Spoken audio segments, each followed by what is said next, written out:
they say opposites attract, but what happens when you and your BookTok bestie have completely different opinions on some of your favourite books? Today we're diving into books that united us, books that nearly destroyed our friendship, and how we get all of our best book recommendations. So I feel like because me and Tor read similar genres, like we both like romantasy, we both like fantasy, romance, there is inevitably some crossover. Yeah, of course. Of books that we both just absolutely love. But there's also the books that we don't love. But I think if we go into the books that we both absolutely loved first... And then you can watch us argue the toss over who has the worst book taste. It's definitely Tor. It's not. Is that? I feel like an obvious book that we both love that everyone already knows is Zodiac Academy. Oh my god, yeah, 100%. We're both a fucking stan for an academy book in general. Yeah, I don't know what it is. I absolutely love some kind of college or school setting. And I feel like Zodiac Academy was what started both of our BookTok journeys as well. Yeah. So there's also that nostalgia. It started our BookTok journeys. It's what brought us together as friends. Yeah. Like, actually, I think... Not the first time we saw each other, but like one of the first couple of things we did together was to go to that book signing where the Twisted Sisters were. So kind of, a pivotal point in our friendship. Yeah, like even if we didn't like the books now, there would still be so much nostalgia and like memories attached to them. 100%. But I do still like them now. Yeah, I mean, I literally just did a reread and I am still absolutely obsessed with the series. It's amazing. Not for everyone. Yeah, not for everyone, but they're just so funny. And like I get why people don't like them because the writing style is basic, I guess. Yeah, is one way to say. Yeah. Like they're not complex. I wouldn't say the writing is basic, but like it kind of is in that like the stories don't have a massive amount of complexity to them. Yeah. They're very easy to like sink into the world. It's not like reading like a high fantasy where you're like, what's this place and where's that? It's all simple in that respect. Yeah. But that also makes them really, really addictive and fast paced. Yeah. Because it takes like no brain power to get into. Yeah. And I always see people say like you have to hate read the first couple of books. And that's definitely what I did. Like I feel like they're like the reality TV show of books. Yeah, it's so true. Because when I read the first one, I got it for Christmas and I was a bit like, it felt a bit YA in the beginning, which isn't a problem, but it just wasn't what I was expecting. Yeah. And then it got towards the end of the first book and I was like, oh, this isn't YA. No, this is a bit adult. Yeah. And then as you went, and then by the end of the second book with like the stuff going on at the pitbull match, you're like, this is wild. And then you just cannot put them down. Yeah, I think book 3 for me is like literally one of my favourites in the series as well, because that's where the relationships ramp up. Yeah, 100%. And as well as both liking this book, we actually have the same favourite male love interest, which is funny because the cast of characters is really big. Yeah. But we're both Orion girlies. I think the problem is that we both have a thing for professors. Yeah. Yeah. Yes, we do. And that's why we like... teacher, like... Yeah. Trope, if you will. Because the next one we both like... I was about to say, carrying on with the academy theme. Yeah, it fits perfectly, is Vampire Academy. Another kind of...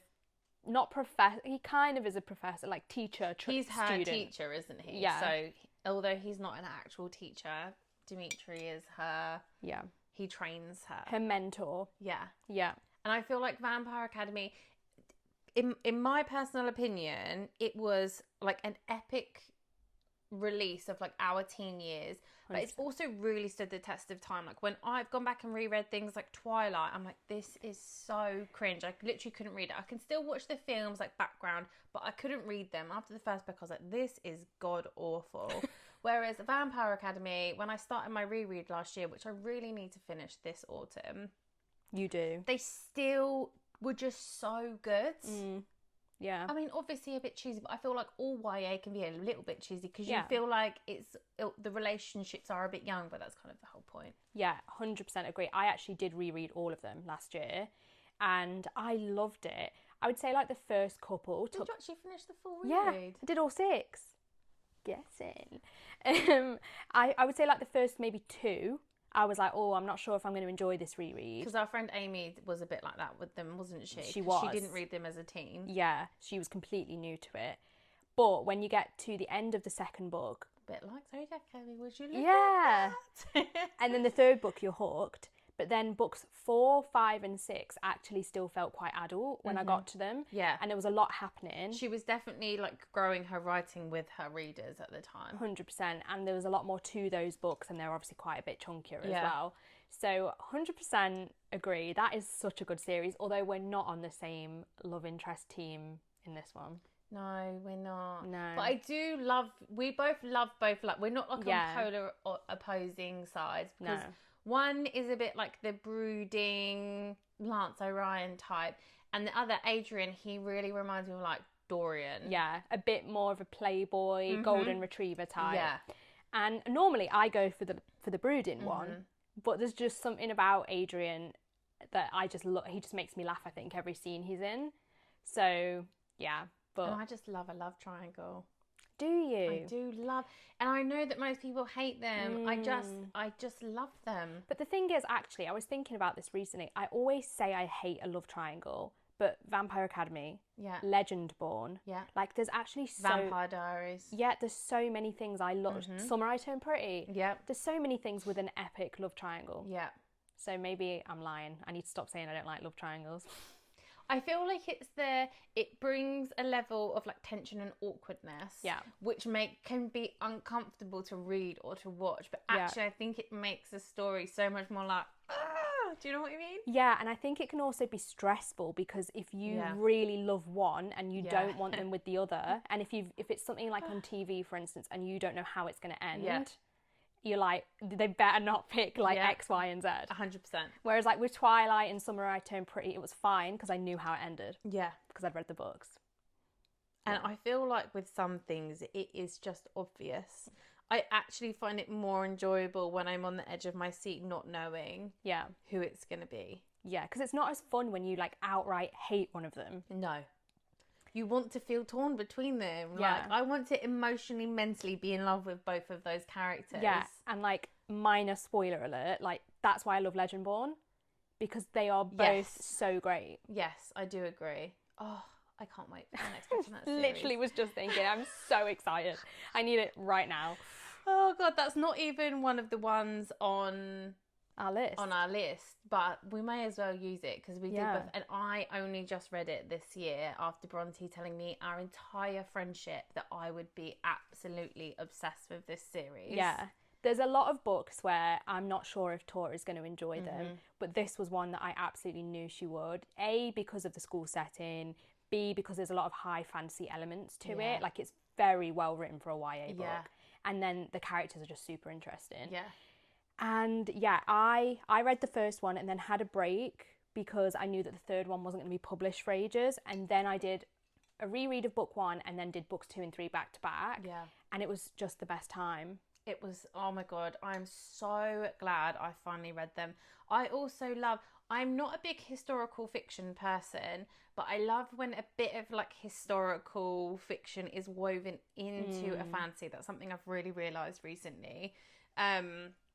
So I love that like Arthurian, like Knights of the Round Table element in the Legendborn series because it kind of makes it almost more like magical. Like imagine if this was really real. Do you know what I mean? Yeah.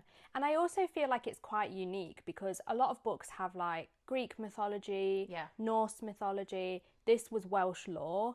And then you also on the other side have like Southern Black culture. And like the mesh of the two is really well done. Interesting. And really interesting. Yeah. Like there was stuff that not necessarily that I didn't know, but stuff I was like, this is a really different experience to read about. Yeah. Amazing books. Although it has elements of things that you find in a lot of like YA or just like standard fantasy books, it was very much its own story, which made it so interesting to read because I didn't feel bored at any point. No, never. And I feel like even the slower paced bits are just like building. Yeah. So you're never bored. And also like Selwyn Kane, guys, he is one of my favourite characters ever. Yeah. He's just so complex and interesting to read about. And you're like rooting for him. Yeah. And then of course we get that book 3 cliffhanger.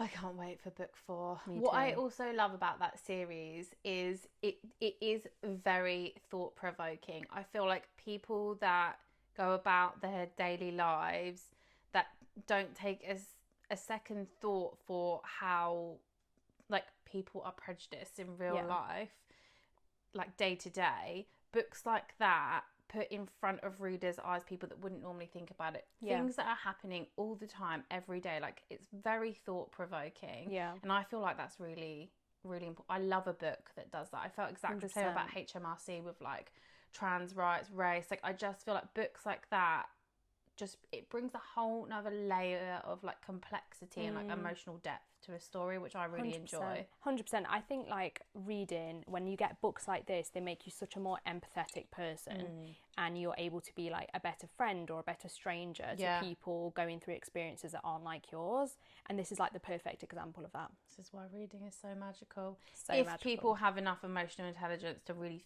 think about the real life elements that come out of their fictional stories. Yeah, and not just, it just doesn't go over their head. Yeah. Yeah, 100%. So, okay, so completely coming away from the academic settings, because we've done 3, we were only supposed to do 2. Another one that I only read this year on B's recommendation, which was The Unmaking of June Farrow. Yes. Oh, this is a phenomenal book. I'm pretty sure that it will be my top book of the year. I love that, because I was, again, unsure for a little. Well, no, I did keep telling you to read it. Yeah, didn't you I? did. But then she started it, and I was like, because you were a little unsure at the beginning, or was that Ellie? No. So I just think that the beginning you're a bit confused and you're not really sure what's going on. But it wasn't too far into it that I was like, even though I still wasn't sure where I was going to rate it, I was hooked. Yeah. I did it on audio and I just couldn't stop listening to it. Yeah. So for those that don't know, because it is quite a unique book, it's essentially like a hybrid of fantasy, tiny bit of sci-fi. I would say a tiny bit of sci-fi, which I love. Mystery and romance. So it's also a standalone and it's quite small, but you have this almost like time traveler's wife, like storyline flick between timelines. And like Tor said, you're not quite sure where it's going all of the time or how the timelines marry up, but the way it comes together at the end is so good. And I personally love all of her books that I've read so far. I think she's a really talented author. I can't wait. She actually has a new one coming out soon. That's fantasy this month or next month. But yeah, that book, and like, it's so perfect for summer because... Yeah, I agree with that. Yeah. Although I feel like if you read it in the autumn, it would give like... It's like that. It's the type of book that you could easily pick up a rainy October Saturday morning, curled up on the sofa, pick it up in the morning and just read the whole thing through the 100%. day. Like it's such a page turner and it's small enough, like you say, that you could enjoy just like a cozy day on the sofa reading something like that. Yeah, 100%. I think I actually did read it in one sitting. It was either that or her other book that I did. But I would also say that this book is really great for fans of The Invisible Life of Addie LaRue.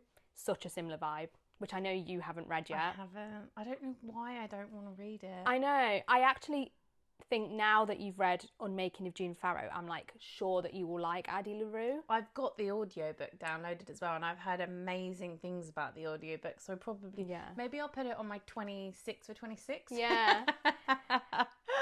25 for 26. What are we doing, guys? Someone tell us. It's going to be 26 for 26, but we need to stop doing this when it gets to 30. Otherwise, the numbers are getting higher and higher. And honestly, I never even get halfway through them, to be honest. I think I've done about half this year, which is probably the best I've ever done. Okay, last one that we both loved, which is... This is really showing our cards here because it is another academic setting. What is it? Off campus. Oh, God, yeah. Yeah, oh my God. We had to pull in a romance. We've talked a lot about fantasy. We have. We're actually academic obsessives. I know. For two girls that I wouldn't say are the most academic people either. Like, I'm very creative, and I would say you're more on the creative side as well. I'm not creative at all. Creative brain. Yeah, I do have a creative brain. I credit that to the ADHD though.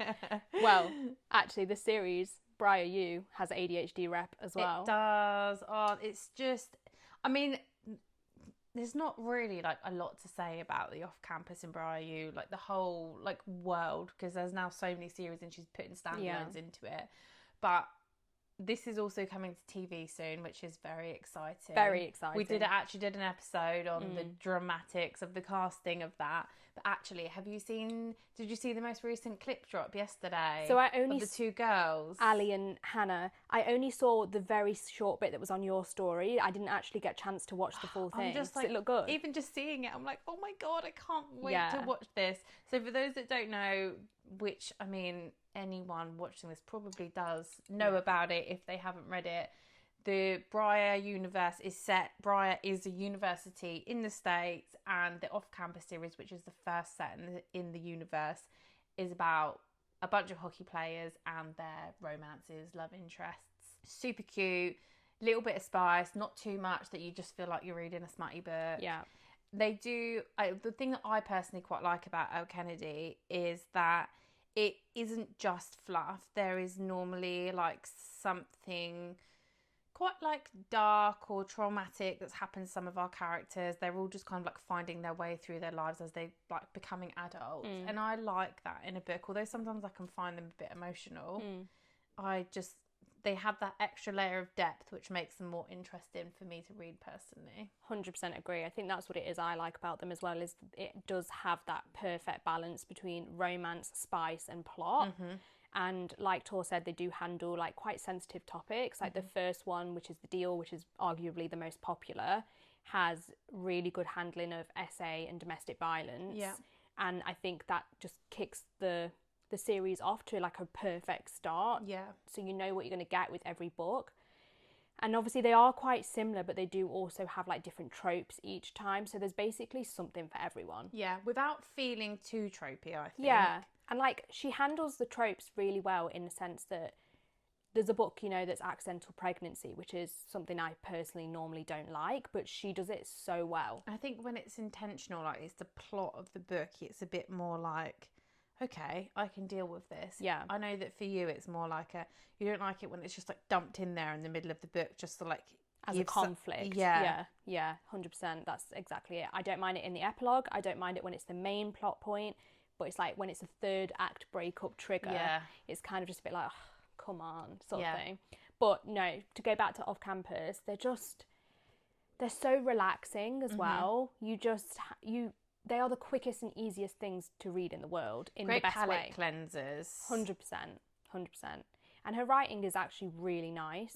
A lot of romance books I feel like can be a bit cringy, but hers aren't, I don't think. And I've listened to I've read them, but I have also listened to them, and all of the narrations of the ones that I have listened to have all been fantastic. Yeah, I actually did. I think I did The Score, The Mistake, The Play and The Dare, all on audio, and 100% agree. And I struggle with romance on audio. Yeah. So. And they're all like dual narration. Unfortunately, they're not duet, which is my personal favourite. But I like the fact that you have the female and the male voice actors because it makes it more interesting. But yeah, such great series. Yeah, definitely. So now for the books that we do not agree on, because there are quite a few. Yeah. Actually, which is surprising because it does feel most of the time like our tastes are quite aligned, but there are some that we disagree on, and when we disagree, we like viscerally disagree. Yeah, it's really funny. It's like we're either completely aligned or like absolute opposites. Yeah, there's not much middle ground, is there? But the one that I feel like I'm most passionate about that I like and Tor does not, and that's fine because we can't all have as good book taste as me, is Ali Hazelwood. I am an Ali Hazelwood stan. Never miss a book release. I think she's only published one book that I haven't enjoyed, whereas Tor is very much like the opposite. There's probably only one book that she has enjoyed. Yeah, it's true. I'm just not... I don't think that she's a terrible writer by any means. Yeah. I just don't vibe with her books at all. What is it you don't like? Is it the stem kind of? It's definitely partly the stem. And for whatever reason, I don't buy into the romances. I think it's definitely like a confidence thing for me as well now to be able to admit that I don't like them. Because I feel like when I first started reading them, they were so popular. I was still in that phase of my like content creator journey where I felt like I had to agree with what the rest of BookTok was saying, otherwise I was going to get cancelled.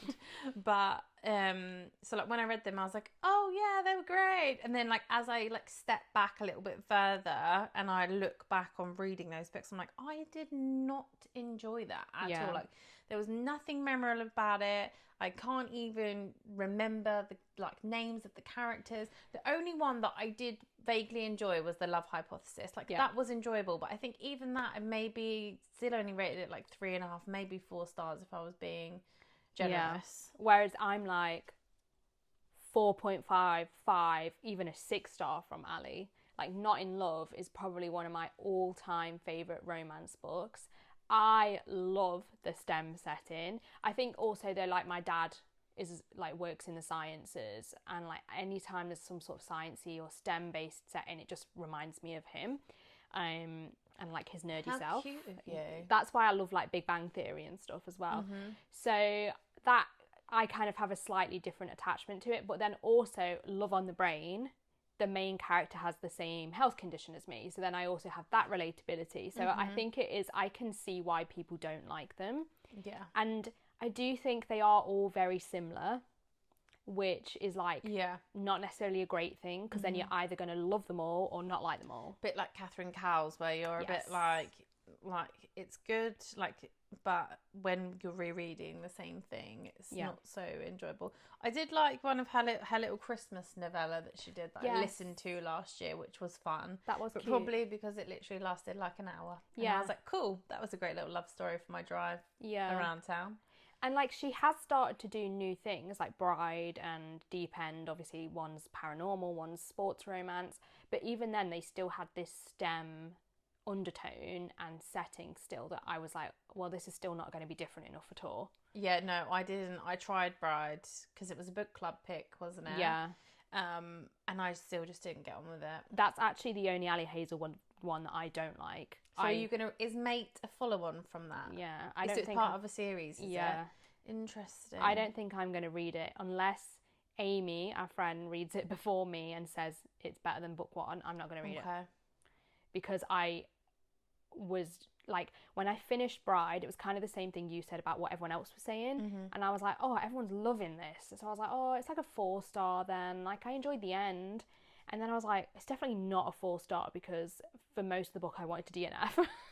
Yeah, no.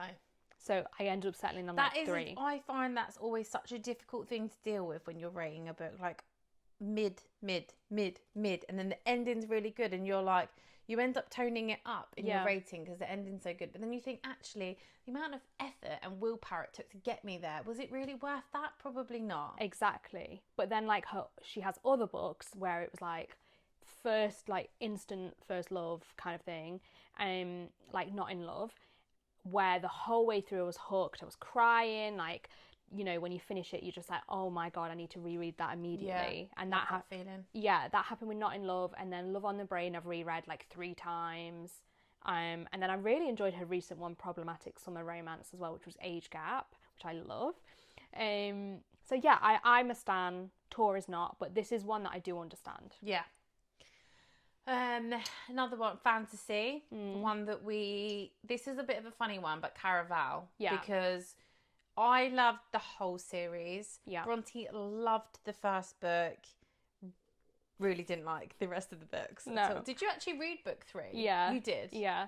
So basically, I read book 1 and oh my goodness, it was a 5-star. I was like, oh my God, I get the hype with this. I loved it. I love Scarlett. I love Julian. It is so whimsical and fun and like... So whimsical. The thing that I love about Stephanie Garber is when you read her, so visual. Like you can just see everything that she's talking about in her world. Definitely. And obviously it's quite a unique magic concept as well, like with the kind of travelling circus and the tarot cards and stuff that come in later. So I loved book 1 and I was absolutely gassed to continue the series. And then I got onto book 2 and I was like, I don't really like Teller's POV that much, but it was fine. I'll keep going. So that was like a 3-star. And then book 3, the plot was just so convoluted and like all over the place. I absolutely hated it. I ended up listening to it in like 3 times speed to get through it. I don't even really remember what happened in the end of book 3, which is not uncommon for me. Couldn't tell you. But I quite liked Teller's POV personally. I kind of related to her in just certain aspects of her personality, which I really enjoyed. I feel like if this was real life, she probably has ADHD. I feel like it's kind of like ACOTAR, where it's like the sister thing of Feyre and Nesta. You're either one or the other. And so, like... It's true. I prefer / relate to Scarlet more. You would prefer / relate to Tella more. Yeah. And it's the same with ACOTAR. So I just have that issue in general when books change POV. Like, I find it really difficult. I don't like change. She can't switch. No. I just think for me, with it's definitely like a personal preference thing, because I could read something super similar but just still not get on with it like you didn't. I think it can really depend on like what's going on in my life at the time, what time of the month it is. Yeah. Because like I sometimes just find if I loved the first book, life for me can be so hectic. So especially when I'm listening to it on audio, where I've got the familiarity of like the same narrator voices, and it's just like easy to listen to. It's not so complex that I'm like getting frustrated because I'm having to start and stop. Yeah. It just becomes like a bit, it's like rewatching Friends. It just becomes like a comfort thing. Yeah. Because I just get what's going on. Yeah. But that doesn't take away from how much I enjoyed the series, because I absolutely did. But it is sometimes that, like, it's not a series that I would be like, I have to have like the special editions. Although, did you see the Fairy Loot one? They were stunning. They were stunning. Yeah. And the restraint it took me to not buy them. Yeah. But it's not the type of book that I'm like, I must talk about it in every single video. It's not that level of intensity. Not God tier. No, it's not God tier, but it is like a very enjoyable one for me. Yeah, I mean, book 3, I think I ended up giving that 2 stars. Like it was a Savage. It was a hate experience. And then obviously Tor loves the second kind of series, the Ballad of, Once Upon a Broken Heart. Oh, yeah. She loves those. And then I just decided not to read them because I heard so many people saying the same thing, which was that the final book was a letdown. So I personally didn't feel that, because I can actually understand where people come from with Caraval, that it's a bit like, the ending was slightly wishy-washy, but I didn't really get that with the Once Upon a Broken Heart series personally, but, you know, each to their own. Each to their own, but yeah, I won't be reading them, I don't think. It's so funny because a lot of the ones we're going to talk about, actually, no, there are a few that you like that I didn't, but the next one I would say is The Bonds That Tie. But again, I feel like this is another one where my opinion kind of changed over the years. I really enjoyed the series. Yeah. I did really enjoy the series. Books, was it 5 and 6 or 4 and 5? I think it was 5 and 6. They could have been one book for sure.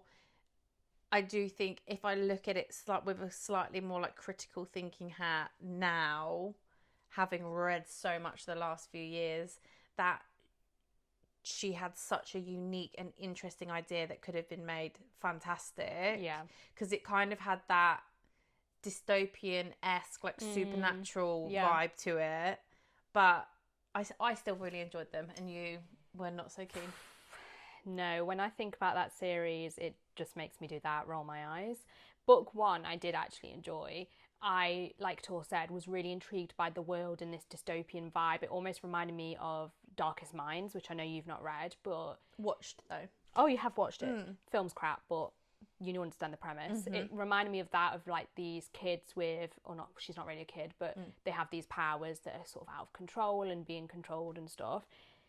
And then in comes the Why Choose plot, which I wouldn't say I'm a Why Choose girly anyway, because then the plot smut ratio is inevitably like flipped. Yeah. It's the only way it works, to give each character equal time. But I can cope with Why Choose if I like the characters. Yeah. That guy, I can't remember his name, who calls her Sweetness every 2 minutes. Griffin? Is that his name? I don't remember the nickname.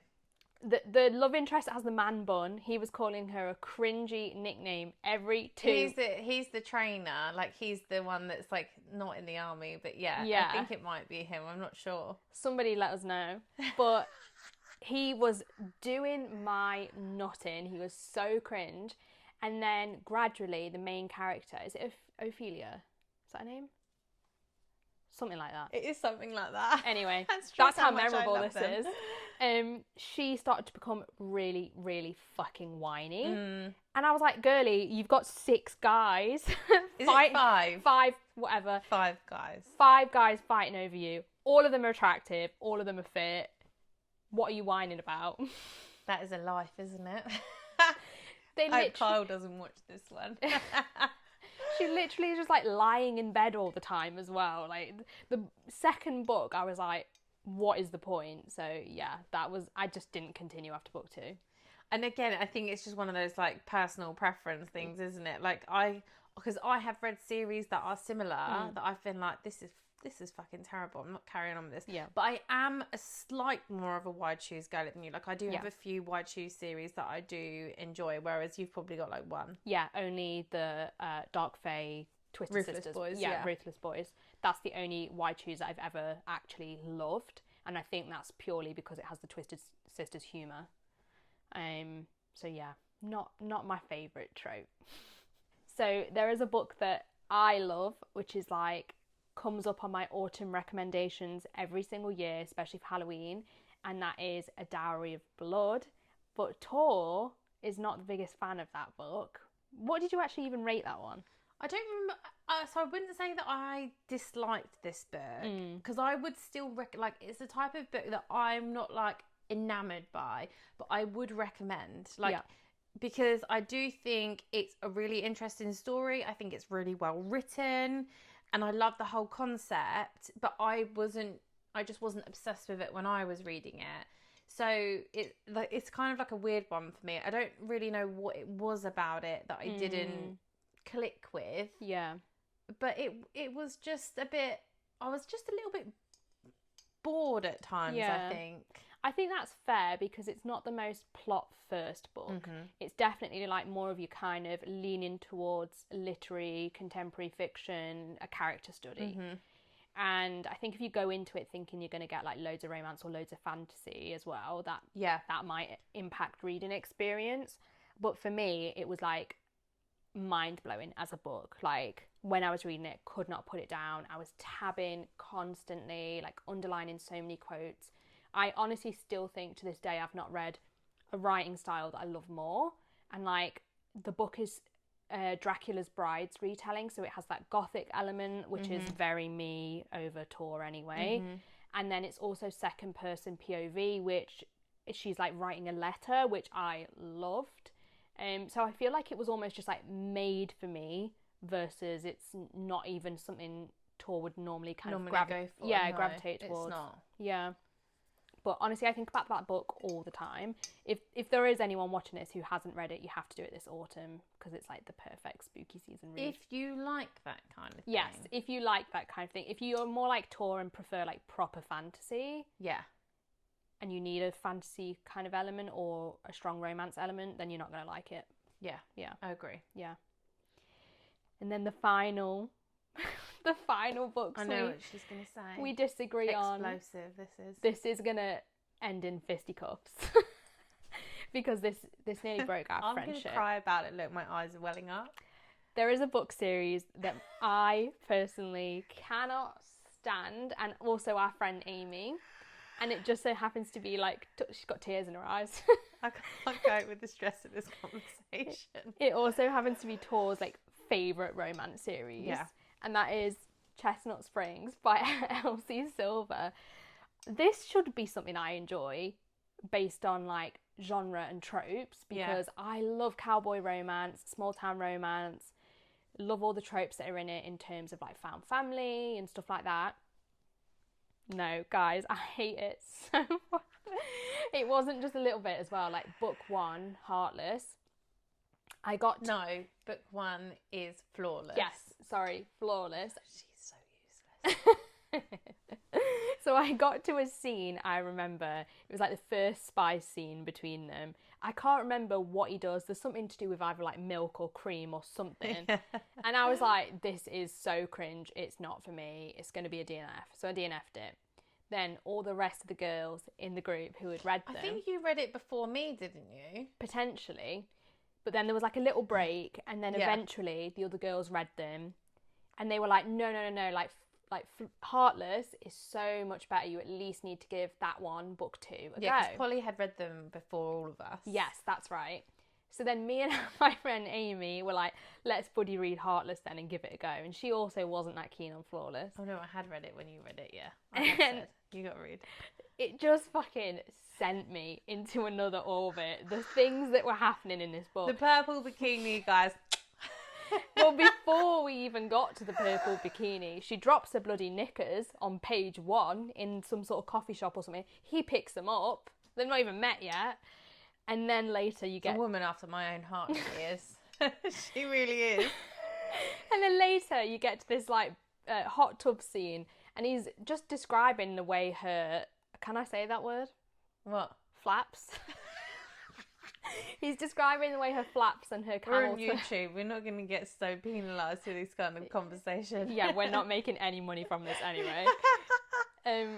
He's explicitly describing how her camel toe looks over and over again.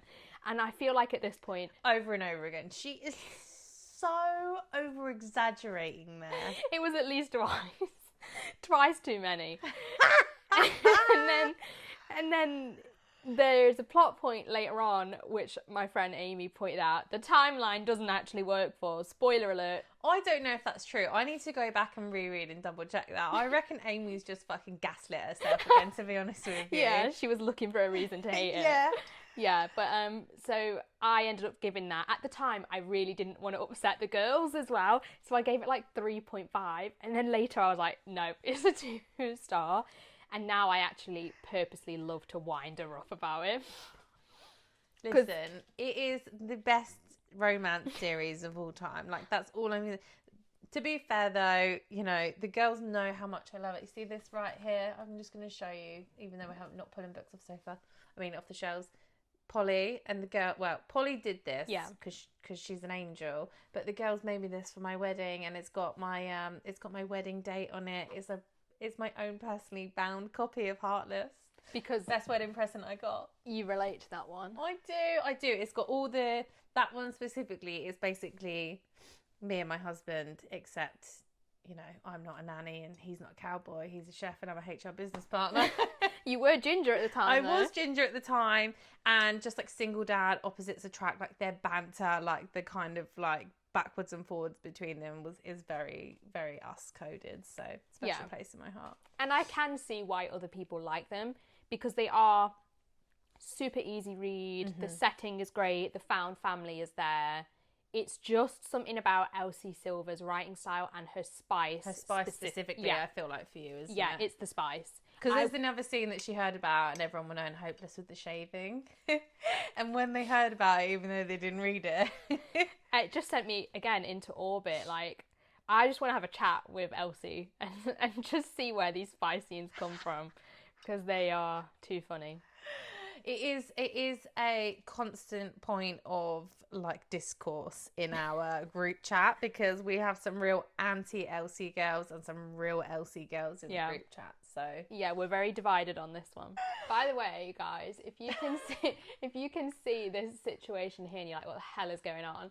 My mic is magnetized to my necklace, which is just like a metal chain with a padlock. But anyway, so we talked about the books that we both like and dislike and like our different opinions on them, but we thought it would also be good to share how we find the books that we love, because obviously if you guys are here assuming that you basically find books from recommendations on BookTok or YouTube, and like for me, I do look at BookTok and BookTube occasionally, but I would say the main way I find books that I really want to read, or like how I build my TBR, is like new releases and auto buy authors. Yeah. Which I feel like we probably both do. 100%.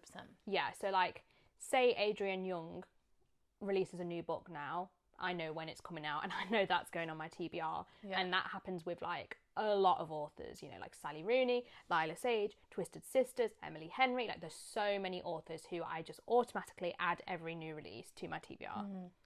Another way I find books that I want to read is actually Pinterest. So is it? Pinterest has such good book recommendations, guys. Like, I don't even remember how I first started finding book recommendations on there, but now they just obviously automatically come up on my feed, on my homepage, and they are so good. I don't know who is making these posts, but I need to find this person. It's probably multiple, but they're really, really good. Phone, are you listening to this? Pinterest, start showing me book recommendations. And then another thing which I think like is quite underutilized by people is the explore page on Goodreads and Storygraph. And I feel like Storygraph specifically really recommends me books I feel like I'm really learning stuff here. Storygraph specifically really recommends me books that I think I'm going to love, like, because it uses your actual like data of what you've already read really well, I think. Yeah. So I find books mostly like through that, and then another way is just honestly just like literally by browsing. Yeah. I realised either last year or the year before that I wasn't really reading blurbs anymore. I was literally just going off what people said on BookTok and just like picking those books up, never looking at the blurb, and then just chucking them on my shelf. But now I'll literally go into a bookshop and just go through all of these books and read their blurbs, and just then a bit more thoughtful approach to things. Exactly. And then like whatever stands out, you know, you really want it and it's something you're interested in. Yeah, that's fair. I feel like I am definitely what's the word I'm looking for here, like I don't read blurbs anymore. Yeah. And it's something I need to get better at. Like if I go into a bookshop, I will look at the covers, and if something really catches my eye, I'll have a quick scan of it. But I'm not very good for actually going into a bookshop and actually just I feel like the problem for me when I go into a bookshop these days is that I go in and I'm thinking about what content am I about to make, like my brain's on other things rather than just enjoying the experience of going and browsing in a bookshop. I would definitely say the bulk of what I buy and what I read comes from recommendations from BookTok, Bookstagram, but actually in the main from my closest friends that know what I read, know what I like, but just also have like fairly similar tastes to me. So very much like a word of mouth thing. Or also, you know, when the great thing about being in the position that we are, like when publishers are contacting us about books and you get kind of like an overall summary of what the book's about, I'm like, oh, that sounds like a bit of me, and actually I would really like to read this. Which then puts things specifically in front of me. But I think that is really the only way that I find book recommendations these days. I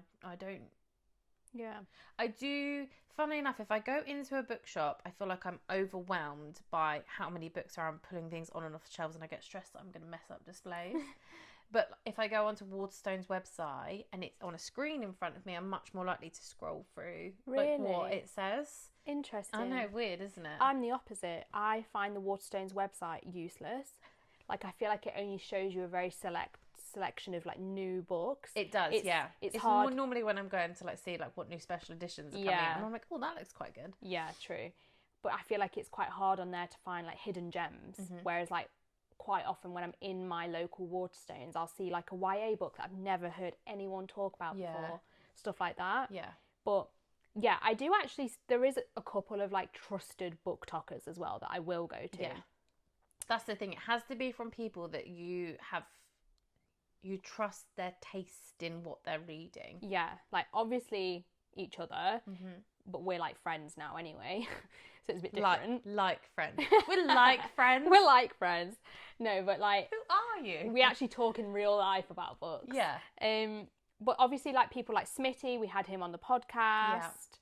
He's one of my go-tos, and there's loads. Like we do posts every now and then about people that we love to follow as well. There's a post on our Instagram, and then there's a post on my Instagram. But yeah, there is a few content creators who I know I will love a book if they recommend. If they love it, yeah. I feel like the difficult thing with BookTok these days and Bookstagram is that, and I have done this myself, people want to please the publishers so they get more stuff.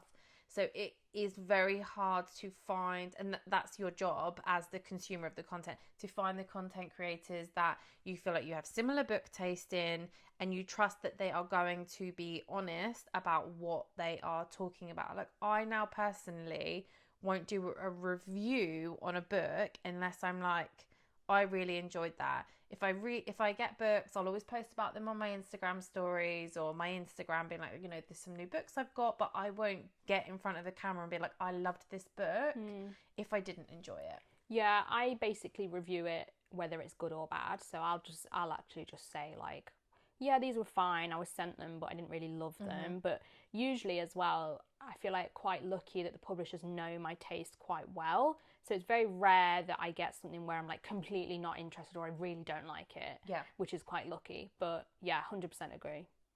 So what is it that you look for in a book that not necessarily means that you're going to love it, because inevitably it can have all the things you love in a book but actually just don't enjoy it, but what are some of the things that you look for in a book that you're like, I'm going to pick this up and read it? Yeah, so I feel like there's 3 things I actually look at, like a holy trinity, if you will.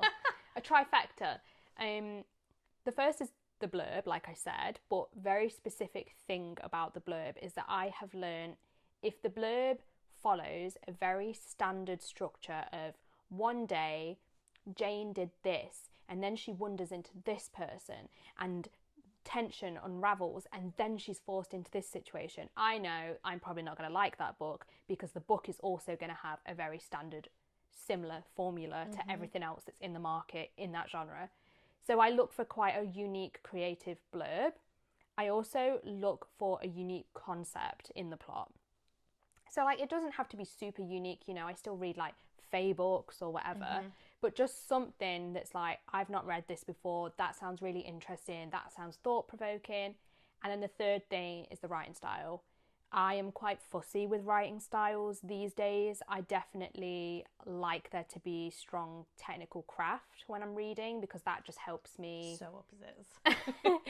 That just helps me get more immersed into the story. If I'm constantly like, why is there not a comma here? Why is this sentence 4 million lines long? Like, it takes me out of the story. That is the detriment of what you do for work, though, is that you probably subconsciously, even if you try not to, your subconscious must be almost like going into work mode, trying to edit someone else's book. Yeah, but I think I've always done it. Like, I remember watching Twilight for the first time, and the first time I saw it, I spotted the continuity error in the hospital scene where the tubes from her face move from here to here to here to here in the same clip.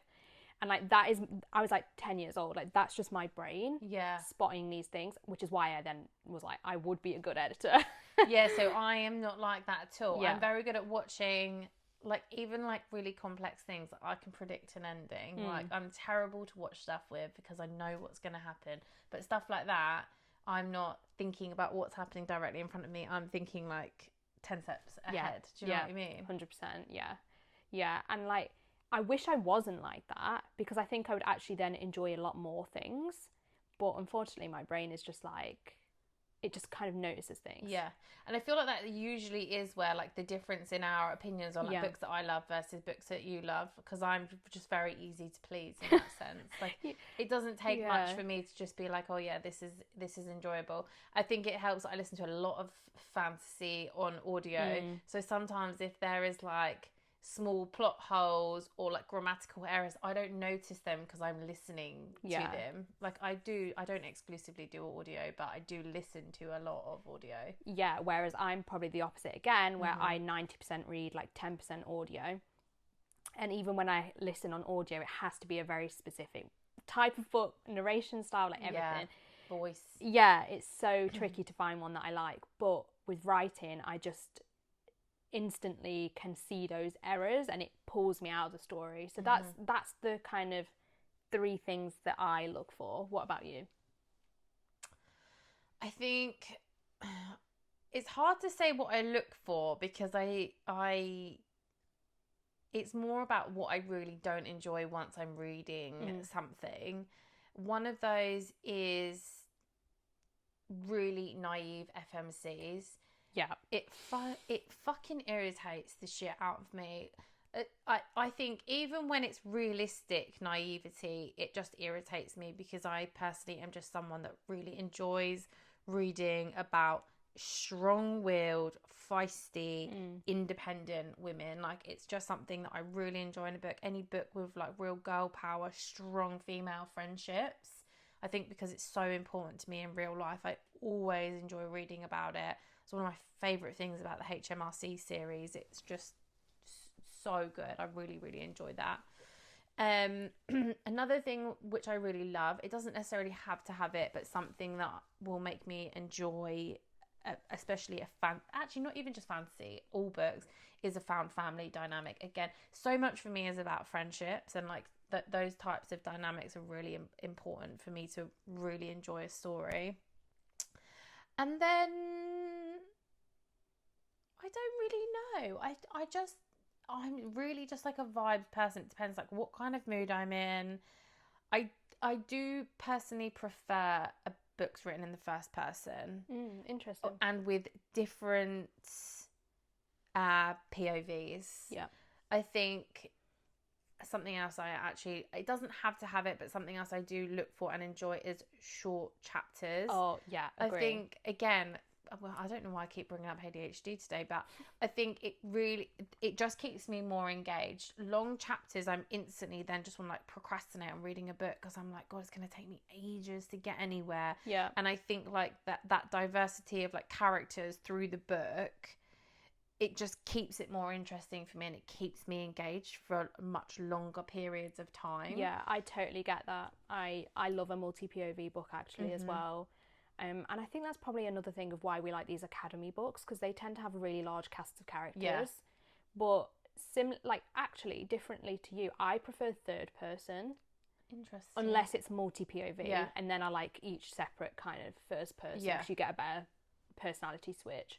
But I love third person POV. I can enjoy them more now. I think I've read a few more, and ones that have been done really well. Again, HMRC, only because I've just finished Human Rights, was like right there in the forefront of my mind. I just find it a little bit easier to like sink into like the mindset of the character in the first person. Yeah. So those are the things that I mainly look for in a book. Yeah, and actually what you said about tropes, or like found family specifically, I would agree with that as well actually. We actually have the same favourite tropes, which is found family and grumpy sunshine. I also really love second chance romance actually. So those are like, when I'm looking at a romance book specifically, those are definitely things I gravitate towards for sure. Okay guys, we've been yapping away at you about books we disagree and agree on. Obviously, as you can tell, we could talk about this all day, but I'm clearly in the right. Blink twice if you agree with Tor, because clearly you need help. Savage, I'm joking. But don't yuck someone else's yum, Bronte. Yeah, no, honestly, guys, it's all subjective. Love what you love. But let us know, actually, in the comments what your, like, bookish hot take is, and if there's a hyped book that you disagree with, because we would love to know. But otherwise, make sure to subscribe to our YouTube, follow us on Spotify, wherever you are, and we will see you not next Thursday, but the Thursday after for another episode. Bye!